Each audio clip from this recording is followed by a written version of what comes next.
संघर्ष एक और नेता के दिमाग में इस वक्त चल रहा है कि करें तो करें क्या। उनको सीट मिली है, एक नाम है उपेंद्र कुशवाहा, और बड़ी चर्चा है सोशल मीडिया से लेकर बिहार की सड़कों पर कि उपेंद्र कुशवाहा नाराज हैं। वो कोई क्या फैसला ले सकते हैं पंकज जी? क्या वो भी बागी हो सकते हैं? देखिए, जहां तक उपेंद्र कुशवाहा का सवाल है, तो जब नीतीश कुमार एनडीए में नहीं आए थे तो उनको 3 सीट की गारंटी दी गई जी। लेकिन उपेंद्र कुशवाहा को 1 सीट मिला है।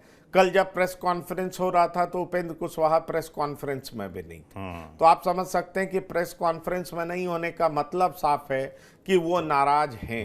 और उससे पहले वो कई दिनों तक दिल्ली में डेरा डाले हुए थे, लेकिन उनसे कोई बड़े नेता मिल नहीं रहे थे। तो उपेंद्र कुशवाहा को काराकाट दिया गया है और मुझे पुख्ता तौर पर जानकारी है कि उनके कैंप में बहुत मायूसी है, बहुत नाराजगी है, और इस बाबत इसको लेकर के आज मीटिंग भी होनी है। लेकिन जहां तक मेरी अंडरस्टैंडिंग है, नाराजगी अपनी जगह है, दिक्कतें अपनी जगह है, लेकिन मुझे नहीं लगता कि उपेंद्र कुशवाहा वो एनडीए छोड़ करके एन वक्त पर फिर से आरजेडी की तरफ रुख करना चाहेंगे।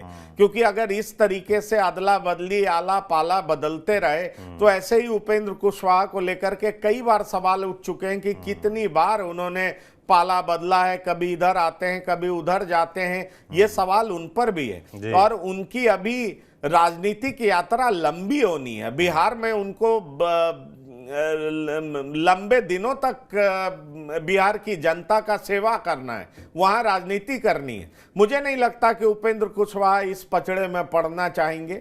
वैसे उपेंद्र कुशवाहा नाराज हैं, इसमें कोई शक नहीं है। 3 सीटों, कम से कम 2 सीटें मांग रहे थे। 3 सीट की डिमांड, 3 सीट को लेकर के उनसे पहले कहा गया था, लेकिन जब जेडीयू आ गई थी इस पाले में तो वो 2 सीट चाहते थे। वो चाहते थे आप एक काराकाट दीजिए तो सुपौल और सीतामढ़ी में कोई एक जरूर दीजिए, लेकिन उनको कोई भी नहीं मिला है, क्योंकि सीतामढ़ी से भी सिटिंग सांसद जेडीयू के हैं और सुपौल से भी सिटिंग सांसद जेडीयू के हैं। ऐसे में उनको सिर्फ काराकाट दिया गया है और इस नाराजगी को लेकर के आज उपेंद्र कुशवाहा अपने पार्लियामेंट्री बोर्ड की मीटिंग करने वाले।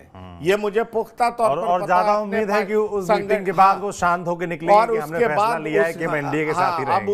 अब उसके बाद वो क्या करते हैं वो देखना दिलचस्प होगा। नाराजगी है, पार्टी के अंदर मायूसी है, आज उसको लेकर के मीटिंग है, तमाम लोग उत्साहित नहीं है। एक एडिशनल सवाल है पंकज जी आपसे कि उपेंद्र कुशवाहा, जिनके लिए आप कहते हैं वो 3 सीटें मांग रहे थे, उभरते हुए नेता हैं, बड़े नेता हैं, कुशवाहा समाज का प्रतिनिधित्व करते हैं, मगर सम्राट चौधरी का जो उभार है कि वो पहले प्रदेश अध्यक्ष बनते हैं, फिर वो डिप्टी सीएम हैं, काफ़ी पावरफुल मंत्रालय उनके पास है, ऐसे में क्या उनका उभार इनके डाउनफॉल का कारण है कि 1 सीट पे सिमट गए? देखिए, सम्राट चौधरी को आगे करने का मतलब ही यही था कि बीजेपी दरअसल इस स्ट्रैटेजी से आगे बढ़ना चाहती थी कि यादव के बाद अगर दूसरे समाज का कोई नेता बड़ा किया जाए, ओबीसी में, पिछड़े में, जिसकी संख्या भी अच्छी हो, नेता भी दबंग हो, जो दबंगई से बिहार की जनता को एड्रेस कर सके और साथ ही साथ अपने विरोधियों को जवाब दे सके। सम्राट चौधरी इसीलिए चुने गए हैं। सम्राट चौधरी को इसका फायदा भी मिल रहा है। बीजेपी ने कई एक्सपेरिमेंट किए। पहले बीजेपी ने वहां के प्रदेश अध्यक्ष नित्यानंद राय को बनाया था। यादवों में बीजेपी भयानक तरीके से सेंधमारी करना चाहती थी और नित्यानंद राय अभी भी गृह राज्य मंत्री हैं, उजियारपुर से चुनाव लड़ते हैं, बड़े नेता हैं और रियल भाजपाई हैं। रियल भाजपाई का मतलब ये होता है कि अभी से नहीं, विद्यार्थी परिषद, यूथ के समय से वो बीजेपी के, तो पूरे तरीके से बीजेपी के कल्चर के। जहां तक सम्राट चौधरी का सवाल है तो सम्राट चौधरी कई पार्टियों में रह चुके हैं और अब भाजपाई हुए, अब उन्होंने भगवा चोला ओढ़ा है। लेकिन चूंकि बिहार के पॉलिटिक्स में जातिगत समीकरण एक सच्चाई है, इसलिए जातिगत समीकरण को साधने की कोशिश बीजेपी लगातार कर रही है। उसमें बीजेपी ने कई एक्सपेरिमेंट किया। नित्यानंद राय को मौका दिया तो बीजेपी को लगा कि इसका फायदा यादवों के तौर पर मिलेगा, यादव बीजेपी के तरफ आ सकते हैं।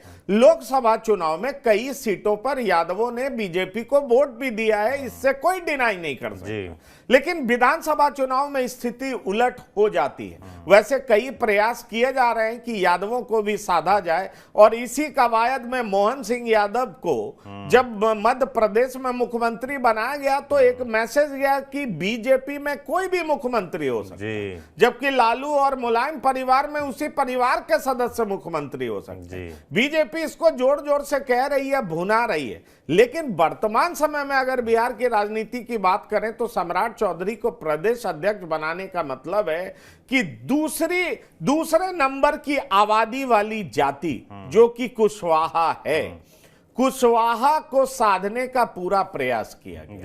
क्योंकि यादव के बाद अगर पिछड़े समाज में कोई दूसरे नंबर की जाति है तो वो सम्राट चौधरी है। नीतीश कुमार चूंकि बीजेपी का साथ छोड़ चुके थे, वो आरजेडी के साथ चले गए थे, तो लव कुश के नेता माने जाते थे, कोर वोट बैंक उनका वो था। बीजेपी ने सम्राट चौधरी को आगे करके उनके कुश पे सेंधमारी करने का प्रयास किया, और इसलिए क्योंकि कोयरी कुर्मी के वो नेता हैं, पर आबादी के हिसाब से कोयरी कुर्मी से कहीं ज्यादा है, इसलिए कोयरी समाज के नेता सम्राट चौधरी हैं। इसलिए सम्राट चौधरी को बड़ी तेजी से बीजेपी ने आगे किया, और ये सिर्फ सम्राट चौधरी को ही आगे नहीं किया, निषाद समाज के भी कई नेता को आगे किया। आप देखेंगे रविदास समाज के भी नेताओं को आगे किया, क्योंकि बीजेपी सोशल इंजीनियरिंग बहुत बेहतर तरीके से कर रही है, और बीजेपी को लग रहा है कि अब समय आ गया है कि बिहार में वो ड्राइविंग सीट पर बैठे।